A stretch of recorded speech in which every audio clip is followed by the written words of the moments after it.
Good morning, sir. This is our presentation for AM142 Supervised Field Experience and Online TESDA, BSAM 3, CEC, Midyear. The group leader is Bitanag Cherimi. The group member is Abraham Kenneth, Ayuban Melvin, Binaning Elmia, Balakwit Nika, Ibrano Honey Grace, Castro Jerome, Ferrell Aimee, Madanlo Jolan, Moreno Lairami, Mayman Rovigin, Peñanueva Jessa, Sabena Stephanie. May kasabihan po kami na a dream doesn't become reality through magic. It takes sweat, determination, and hard work. By Colin Powell. Good day, everyone. Since we're almost done or still in the middle of the class, there are enrollment process that we take. The first procedure was enrolling to TESDA online program where we create our own account to proceed from the first subject to be enrolled. That's all. Thank you. After that, the first subject to be enrolled is the Agro-Entrepreneurship in situ that consists of 5 modules. The second subject to be enrolled is the Food Processing in situ that consists of 6 modules. Then the third subject is the Organic Agriculture Production in situ, which have 5 modules, and the last subject to be enrolled is the Practicing COVID-19 Preventive Measures in the Workplace. Good day, everyone. I am Aimee Ferrell. The assigned topic is given to me is our group chat in urban gardening. The group created by Gisa Peñanueva on August 3, 2021 at 10:55 a.m. and added participants, yours truly, Aimee Ferrell, Cherimi Bitanag, Elmia Binaning, Honey Grace Ibrano, Jilan Madanlo, Jerome Castro, Kenneth Abraham, Laramie Moreno, Nika Balakwit, Melvin Ayuban, Stephanie Sabino, Rovigin Maymad, and of course, our instructor, Mr. G.R.A. Mantog, also added by the admin, Gisa Peñanueva. Same day, our leader, Cherimi Bitanag, announced as our first ever meetup of the group. What? Land preparation. Where? Castro Avenue. When? August 4, 2021 at 3 p.m. Also, the leader told us to bring bolo and working clothes. On August 7, 2021, our leader Cherimi Bitanag announced again for our second meetup. What? Beautification. When? Monday, August 9, 2021 in the afternoon. Where? Castro Avenue. Our leader leaves us a message that to bring any materials that can be used in urban gardening to make it more pleasant to us at the same time organized. Then, on August 16, 2021, Brassica rapa chinensis was transplanted by Cherimi Bitanag, Jerome Castro, Melvin Ayuban, and Jilan Madanlo. I think the Facebook page AM142 helped everyone to take every class to be participated in lightly and with at ease. Without this page, I think learning will be at stake.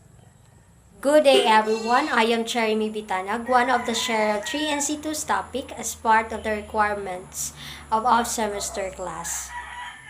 The topic that I would share is agro-entrepreneurship. It composed of 5 modules. Each module has the contribution to a big picture of agro-entrepreneurship. Aside from that, the first to the last module, it has the pattern. You will never proceed to any of assessment nor reading materials without answering the pretest. It is based on what I've been experiencing. After answering the first lesson or each lesson, there is an assessment that you will never jump into the second lesson without passing the highest score or the passing rate of each assessment. In Module 1, the lesson that has been discussed were followed. Working in an agro-enterprise, how important communication in workplace, what are the characteristics that entrepreneurs should be possessed, health and safety of the workplace, principle of customer service, the right of the customers, ensuring quality standard and estimation of expenses.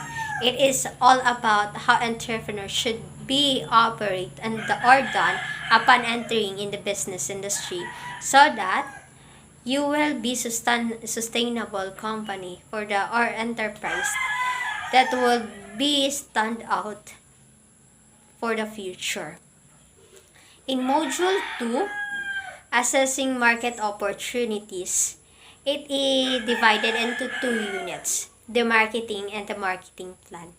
Under marketing is the definition of market, customers, product, the concept of supply chain, which has from the start of our classes been discussed to be injected in our mind how supply chain really works in a business industry, how important supply chain in a business industry.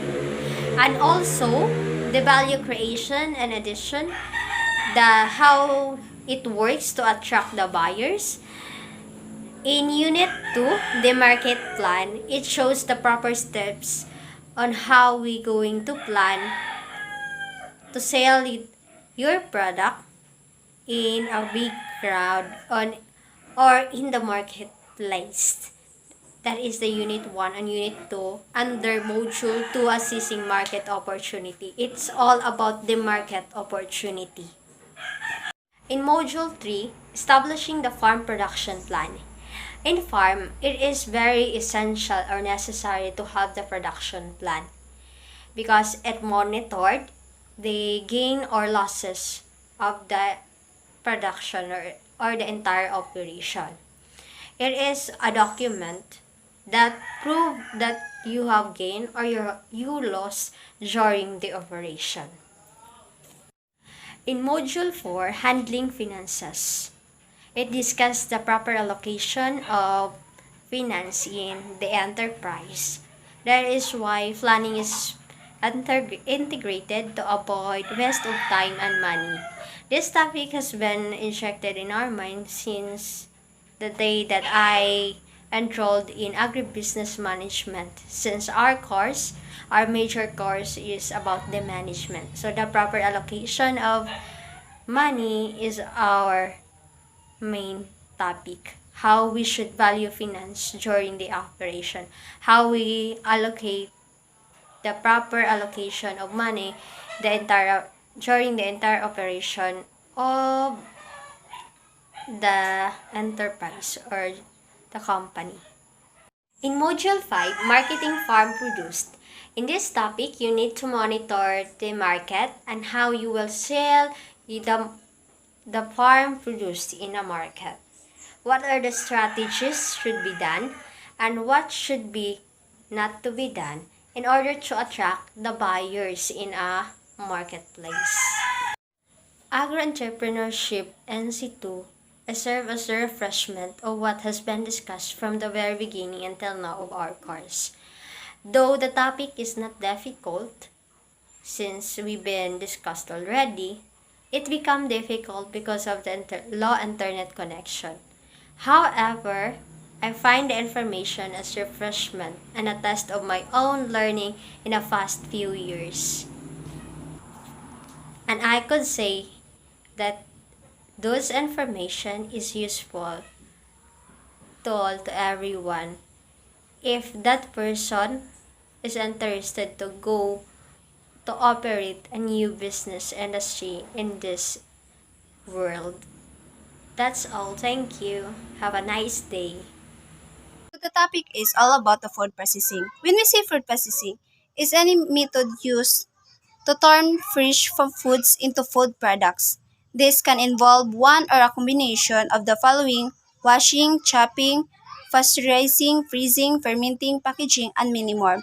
In addition, also includes adding components to food.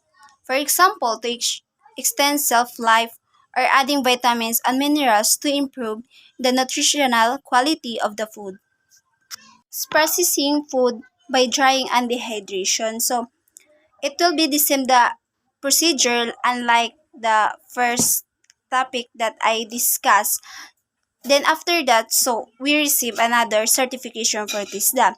So in this module, it will cover the knowledge and skills required to process food by drying and dehydration. The process of drying and dehydration products for preservation will be covered, as well as the packaging and storing of dried and dehydrated products. Last, my topic is processing food by fermentation and pickling. In this module, we'll learn about the skills how to process fermentation and pickling. When we say fermentation, it's the act of microorganisms such as bacteria or yeast to convert carbohydrates to alcohol. Then, the pickling is anaerobic fermentation in brine or immersion in soup in vinegar. The resulting food, called a pickle, pickling can add a special flavor to food by themselves or mix in with other foods. So that's all my topics. So thank you. Good day everyone. I'm Honey Grace Ibarra today. And this lesson will learn about the food processing industry, career opportunities, and work responsibility. Further to begin the activity, we make sure that already done the previous module so that we can proceed the next activity. And after we need to take the pretest. After that, we must view the lessons, then take the first test. And after that, to complete the module, we receive a certification from the TESDA. Hello everyone, good day. I am Ruby Jane Maymad, a BSOM 4 student. In Module 2, which is the processing food by salting, curing, and smoking, before we proceed this module, we make sure that we have already completed our previous module so that we can proceed to this module. And at the end of this module, after answering all the tests, we get a certificate from TESDA. So this module is we learn about the methods of salting and how salt becomes a preservative. This is also covered curing, or what the common ingredients of curing and how to prepare the solution and mixtures, how to make cured products, and lastly, this module also will cover smoking, on how smoking different from cold smoking. Okay, what is salting? Salting involves introducing salt into flesh of fish or meat to extend its shelf life. Because salt has ability to reduce the water activity in food through the process called osmosis. Now, we have the three methods of salting. First is dry salting method. This method involves directly rubbing salt against the meat or fish. Dry salting is often done to prepare fish when making daing or tuyo. The second method is brining method. This is a type of curing that submerges meat or fish in brine solution. In salting, the brine solution is curing and picking may differ. The last method of salting is paste cooling. So this traditional method of salting egg among Asian countries. The second is curing.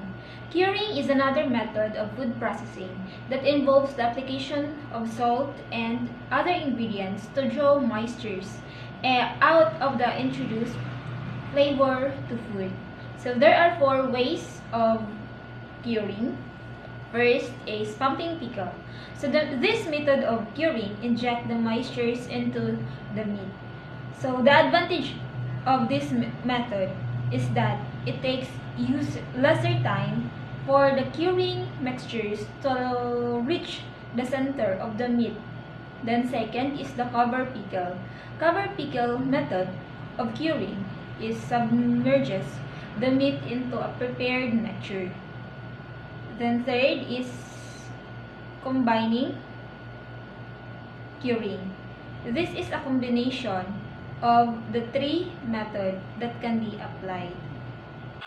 Before we proceed to Module 4, we make sure that we have already completed in Module 3. So Module 4 in our lesson is all about the processing food by sugar concentration. So processing food by sugar concentration requires the measuring quality, the parameters such as the total soluble solids, temperature, and the pH level. So these are the some requirements of processing food by sugar concentration. Module 6 is all about the processing food by thermal application. So in this module, we learn the knowledge and skills required to process food by thermal application. We learn how to prepare equipment and apparatus for thermal application. So after taking the test or passing all the tests, we receive a certificate from this module.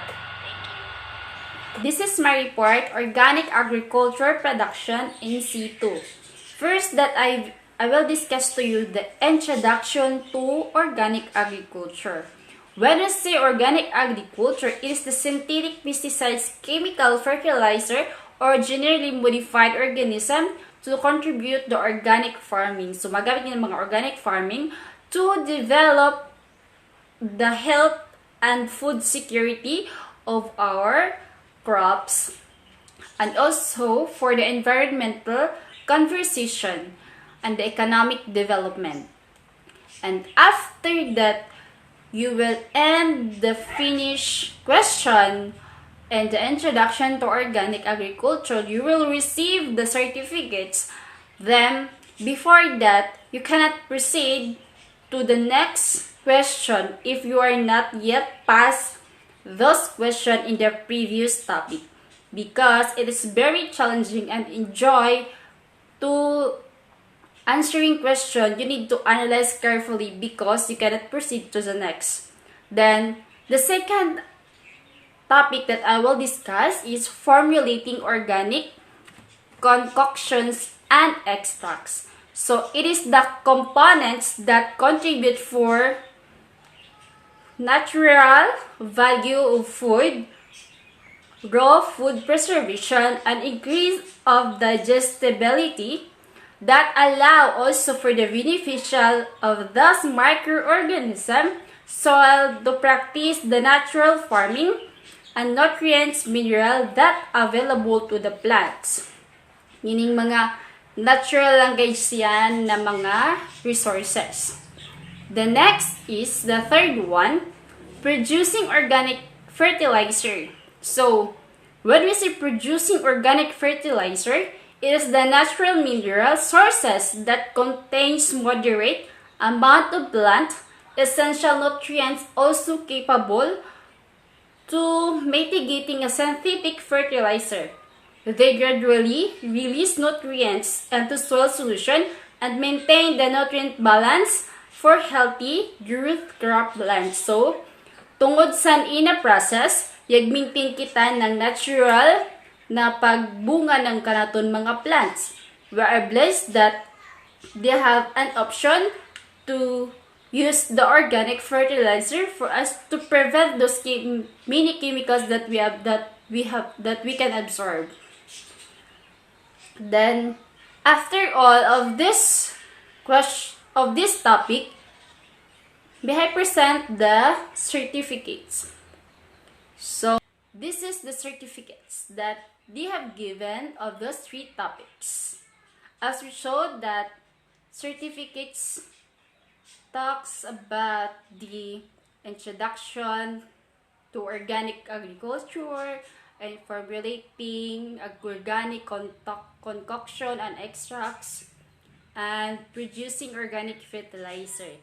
These are the certificates that I received for my pursue to na makuha ko yung certificate. I have been trying my hard to do my best as part of a student to pass the online TESDA program. Good day everyone, I am Jel Almadanlo. So for this moment, I am going to briefly discuss the Module 4, 5, and 6. Module 4, Producing Organic Vegetables. Module 5, Raising Organic Chicken. And Module 6, Practicing COVID-19 Preventive Measures in the Workplace. After answering or completed answering the given test in this module, we can get a certificate of completion. So, certificate of completion, this is a certified that Joel L. Madanlo, me, has completed the course Producing Organic Vegetables on August 11, 2011. So, in this module 4, we learn about how establish a nursery, plant seedlings, perform plant care, and perform harvest and for post-harvest. Moreover, in this module, we already know how to classify vegetable based on climate, edible parts, durations of life cycle, and what are the major requirements for the growth of our vegetables na i-plant. And lastly, we already know the stages of vegetable growth. So, hence, organic vegetables is healthy and safest food to eat. We need to follow the proper way by planting organic vegetables in this module. Now, to produce more productive organic vegetables na we plant.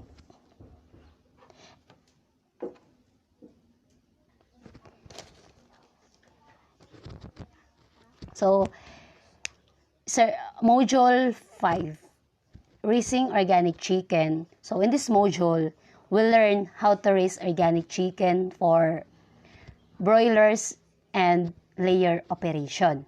So, what we first to do is clean the farm management or farm area and build a poultry. So, in this module, we know the sources of food of chicken for their nutrition. The substance are feed formulation, nutritional requirements of a chicken, feeding in poultry production, and the concept of brooding also. And especially the health management practices in the farm, such as cleaning, sanitizing, the housing structures, and we need to identify the activities in harvesting, layers, and broilers. Furthermore, organic chicken are those that have been raised according to the guidelines that make a food product organic. So, Module 6, the last module. So, practicing COVID-19 preventive measures in the workplace. This is certified that me has completed the course on August 13, 2021. So, in this module, talks about the preventive measures of COVID-19 preventive measures in the workplace. So, we all know that COVID-19 has changed the world. So our daily lives was affected, even our culture and traditional.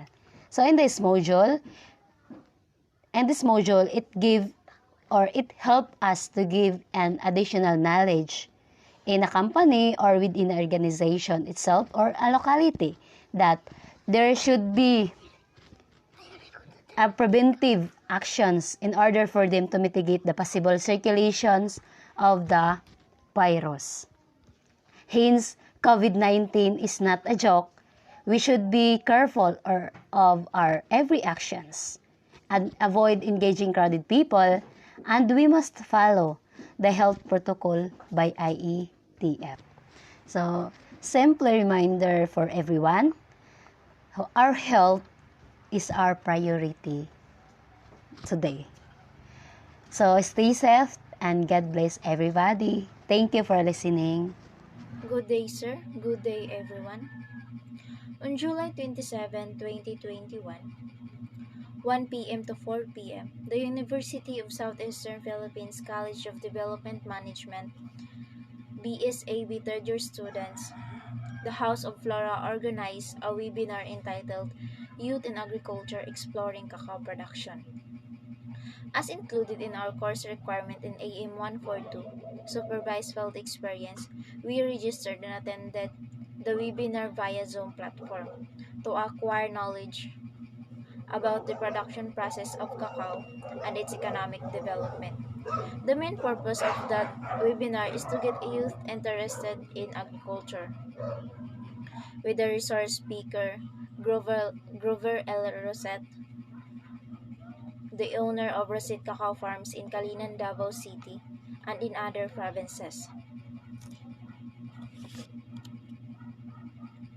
The webinar is public and there are different schools who attended such as universities and state colleges of Bukidnon, Davao, Durso, and other schools.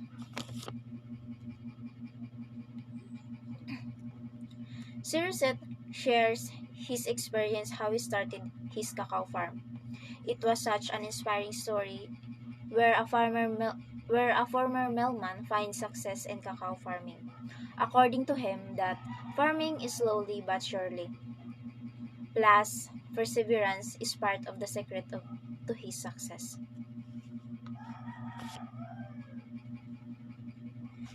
His farm grows hybrid Trinatario variety, a UF19 pollinated with BR25, which are BPI accredited clones and NCIC approved and registered hybrid types. Sirset said that Trinatario is a special variety because it is a combination of foreign and native varieties. Trinatarios bear much fruit than any other varieties in the Philippines. It has big pods rather, fruits, seeds are heavy, highly resistant to pests and diseases, and has been proven and tested for massive production. He added, the best time to plant cacao is from June to December. Though with proper care, harvesting can be done through year round.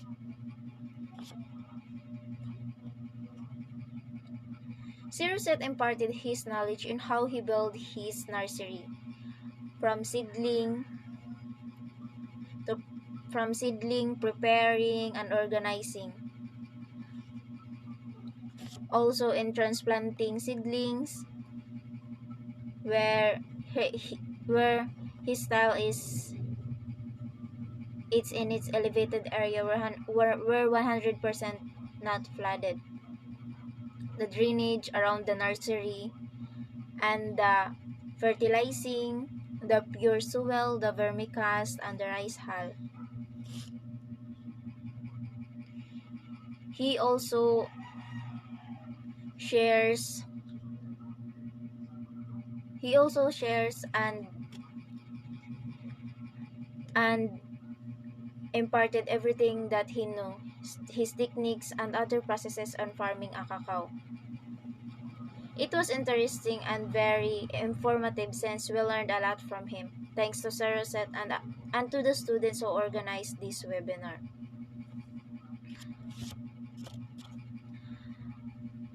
After the discussion of Sir Rosette, there were open chat room where everyone who wants to ask and have queries were answered by Sir Rosette wholeheartedly.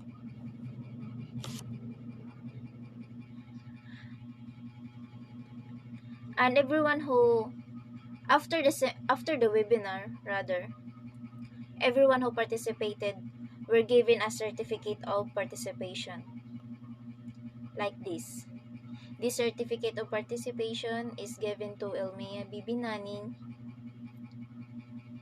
for the active and invaluable participation in the webinar Youth in Agriculture Exploring Cacao Production held on July 27, 2021 from 1 p.m. to 4 p.m. Given to 27th day of July 2021. That's all, sir. Thank you. So, good afternoon, everyone. Our topic for today is all about reimagining the future of agribusiness in the Philippines. So, next slide. So, long-term up to 10 years. Promote green and climax products. Next, develop national food security, infrastructure that incorporates food and ability, access and utilization. Next is investment in rural infrastructure. Then investment in innovation and research and development. Then is written regulatory and certification system. This is the longer term up to 10 years. Then contribution of agribusiness. So first is food provider of the economy. So contributes around 2010 50% to the gross domestic product. Then in 2011 is 12%. Then in 2013 is 9.3%. Then in 2015 is 10%. Provides employment around to 30% of the total workforce. Next is country overview. Land use. So land area is 300,000 kilometers. Then agricultural land is 41.7%. Then from agriculture and fish in 2018 is 9.3% gross domestic product. Then in population, 111 million people. Then rural is 50%. Then adjusted income per capita is $3,000, 335. Then COVID-19 and health. First recorded case is January 30, 2020. Then in July 31 is 1.5 million known cases. Then recovered is 1.43 million. Then recorded deaths is 26,598. Hotspot in Calabarzon. Then local response to COVID-19. State of public health emergency is March 8, 2020. Suspicion of travel, schools, and work attendance. Then ECQ, MSCQ, and GCQ in almost all places of the country. Then Bayanihan to Heal as One Act. Then Balik Provincial Program and Social Amelioration Program established. Then agriculture and fisheries. Top staples, cereals, rice, coconuts, bananas, and maize. Agricultural and fisheries production declining. Then low farm productivity compared to similar ASEAN countries. One of the top fish producers need for more sustainable practices. Then key multipliers is agricultural pests and diseases. Get exposed to two frequent tropical cyclones, typhoons each year. Then second is differences in specific countries. First is poorest countries, is Africa, Asia, and Latin America, increase in demand, but only 1.9% in increase in supply. Then these countries typically depend on US, Canadian, and Australian grain supplies. The US produces is 32% of all international trade in wheat, then 68% for coarse grains, corn and sorghum, and 17% of all rice. Food production is not the problem, is food distribution the problem. So inadequate infrastructure, roads, communication, and fuel. Then lack of access to scientific knowledge. Then research and extension services non-existent. Then government interference in market forces, wars, political turmoil, changing government structure, and corruption. But recent study suggests that distribution of food might not the problem, instead an equal distribution of wealth. The next is smallholders. Smallholders is limited ability of inputs, climate exposure encourages conservative farming, and logistical restrictions a common disruption to farm activities. Then, additional disruptions from typhoons in November and May. Then, supply chains. In COVID-19, not predominant disruption to food availability in studied chains. Quarantine impacts significant for consumer and retail segments. Then, emergence of online options for agricultural trade.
Good day everyone, I'm Jerome Castro, BSAM 4.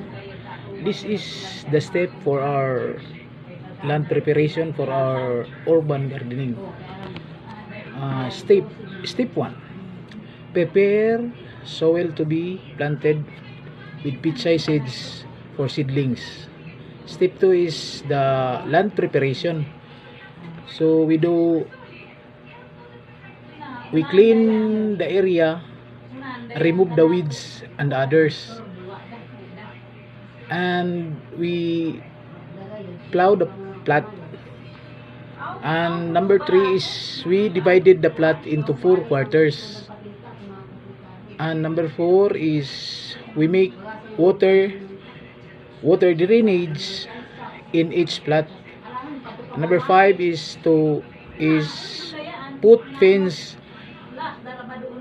pins to protect the plants from animals and others invaders.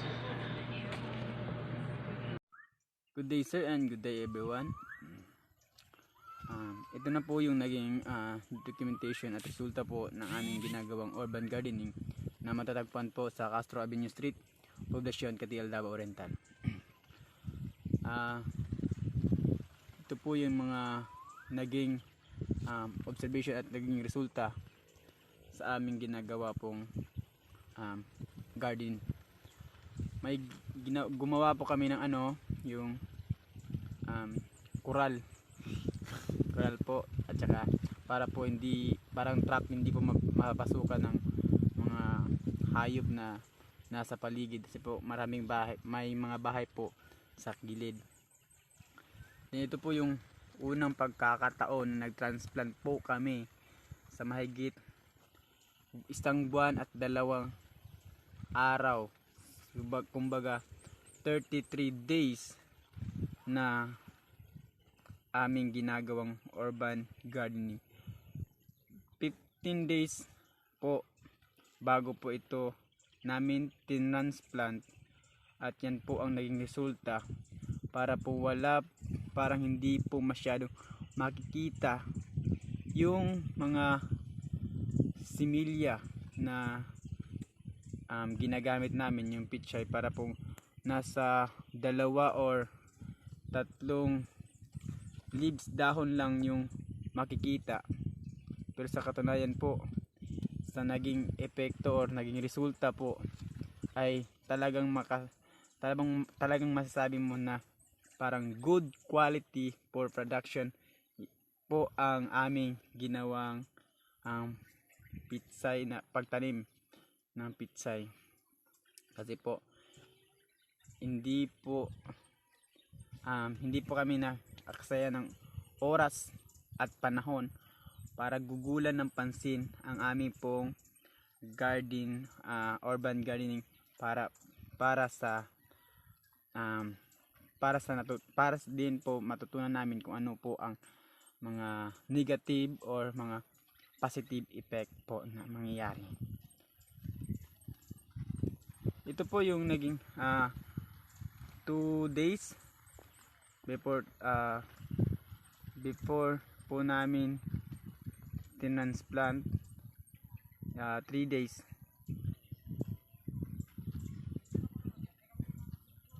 Tsaka ito po din, ito 2-3 days, then mahigit 4 na araw din ito, para po wala pong masyadong dito, para pong walang masyadong tanim na nabubuhay dahil po sa amin pong seedlings, pero may kakaunti po. Pero yung talagang naging nabigyan ng ng magandang paglago ng aming pananim dito po na side. Yan po, simula po sa aming pag-transplant, naging maganda po ang resulta dyan na area, maliban dun sa kabila at saka dito kasi siguro po sa naging epekto sa lupa, siguro po para po ito po kasi yung pinakamagandang maganda dito na side para maganda po dito, kasi dito matigas po yung lupa dito, at saka doon ito po yung pinaka parang malambot po na na lupa po.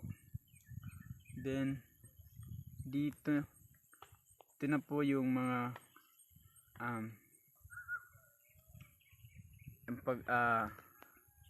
mahigit 6 days 5 days siguro, 5 days before transplant po. Ito na po yung naging resulta, maliban po doon sa dulo, para po hindi po masyado makikita po, kasi po kakaunti lang po yung naging positive sa kanila doon po. Then ito po yung talaga po yung naging prioritize namin po, dahil sa maganda po simula sa pag-transplant po namin, dito po yung talagang maganda na area. Tulad sinabi kanina, siguro po sa lupa po, siguro hindi po namin masyado na na obserbahan, kasi po yung area na to pinagtamnan po ng saging, katulad po niyan saging.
po naging kwalipikado yung paglaki at paglago nila dahil po sa paulit-ulit po namin silang ang tawag niyan, kung sa ating pinunaan po kasi namin yan, kaya hindi po sila magkasabay nito at saka dun magkasabay nito sila po dahil po yung iba nagkaroon ng disadvantage or yung iba nasira sa araw, nainitan masyado lalo sobrang sa init, kaya yung iba napatay dito na side. Pero sa kabutihan naman po, mayroon po kaming ni-reserve na mga similya, kaya po naging parang napuno rin po, pero hindi po masyadong karamihan. Siguro mahigit 150 yung naging qualify po dito, tulad na lamang po nito. Kung mapapansin nyo po na kung bakit mukhang napakaraming butas ng dahon po, katulad na lamang po nito. Yan. Kasi po wala po kaming ginagamit na kahit na anong way ng pesticide na pang trap po sa mga insekto. Kaya po ganyan po ang naging resulta. Pre-insect po ang ginagawa namin. Kasi po nakakatulong din po sila kahit papano. Ang ginawa lang po namin, nilagyan namin ng fertilizer like urea for pampataba lang po. Katulad na lamang nito, naging maganda ang resulta, pero hindi po masyadong karamihan. Pero kahit po hindi po masyado karamihan, naging hindi po namin alam kung pasok po ito sa yung criteria po, kasi po hindi po kami nagja-judge. Yan po.